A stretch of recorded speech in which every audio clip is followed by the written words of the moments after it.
Bonjour à tous, je vais vous raconter ce qui m'est arrivé le jeudi 16 avril aux alentours de 8 h à Compiègne. Compiègne, c'est dans l'Oise, donc c'est le 60 en fait. Je me rendais en fait chez la mère de mon fils et chez mon fils, chez qui je suis confiné, tout au moins en journée. Et au moment en fait d'arriver, sur le pas de sa porte, j'ai croisé une voiture de police qui est passée en fait face à moi.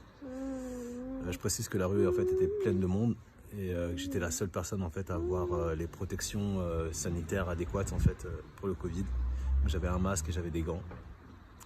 Et donc ils ont fait demi-tour, ils sont revenus vers moi alors qu'il y avait plein de monde dans la rue. Et ils m'ont demandé en fait mon attestation. J'ai refusé de leur présenter en leur disant en fait que j'étais sur le lieu de mon confinement et que je ne voyais pas la raison pour laquelle en fait je devais leur présenter. Et que par contre en fait j'avais remarqué que j'étais la seule personne noire en fait dans la rue à ce moment-là. Et en fait ça ressemblait à un contrôle au faciès. Alors en fait il y a l'un d'entre eux en fait qui a essayé de me toucher.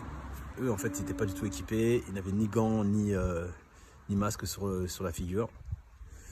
Et au moment où il a voulu me toucher, je lui ai dit en fait de ne pas le faire sans protection adéquate. Et c'est à ce moment-là qu'en fait que la mère de mon fils a ouvert la porte. Et en fait, voyant en fait que j'allais leur échapper, le chef de patrouille m'a grippé par le col et a essayé de me mettre à terre. Il n'y est pas parvenu. Je pense qu'il s'est senti un peu humilié. Et du coup, en fait, lui et ses collègues en fait ont sauté sur moi et m'ont mis au sol avec leur technique de genoux dans le dos. Et ils ont essayé en fait de m'entraver avec des menottes. Je leur ai dit en fait, j'aurais signifié ma non-résistance et ma coopération. Ils n'ont rien entendu, ils m'ont menotté dans le dos et m'ont entravé la cheville gauche, comme on pourrait le faire en fait un esclave en fait, comme le stipule le code noir. Et en fait, ils m'ont embarqué.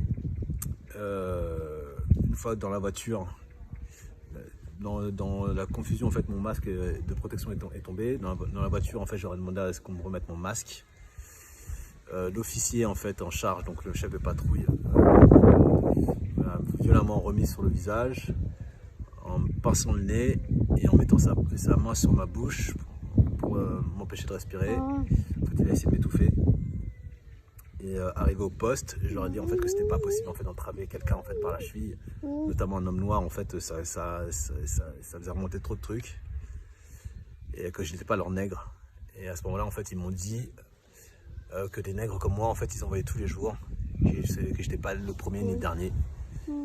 Ils m'ont mis en garde à vue pour rébellion. Et c'est là en fait où j'ai passé le reste de la journée. Je vous fais cette vidéo en fait pour vous dire en fait qu'en 2020, en France, il est toujours dangereux en fait d'être un homme noir. Et il est toujours dangereux en fait de croiser la police dans ces circonstances. Je vous fais aussi cette vidéo pour vous parler de mon fils. Lui en fait est totalement traumatisé. Et depuis en fait, dès qu'il croise une voiture de police, il se jette dans les bras de sa mère ou dans les miens. S'il portait plus de couches, je suis pratiquement sûr en fait qu'on verrait qu'en fait qu'il surine dessus. Papa. Et donc moi j'ai porté plainte contre ces gens. J'ai un très bon avocat en fait qui va m'aider en fait à au moins en fait mettre à jour en fait et à nu en fait cette histoire. Et moi je témoigne en fait ce qui m'est arrivé pour que en fait ça n'arrive plus et qu'en fait on se rend compte que ce soit en centre-ville, en cité, dans les quartiers résidentiels, la police nationale en fait a un agissement raciste et que le confinement en fait leur permet en fait d'exprimer en fait leur racisme au plus haut point. Voilà, merci. Bonne journée à vous.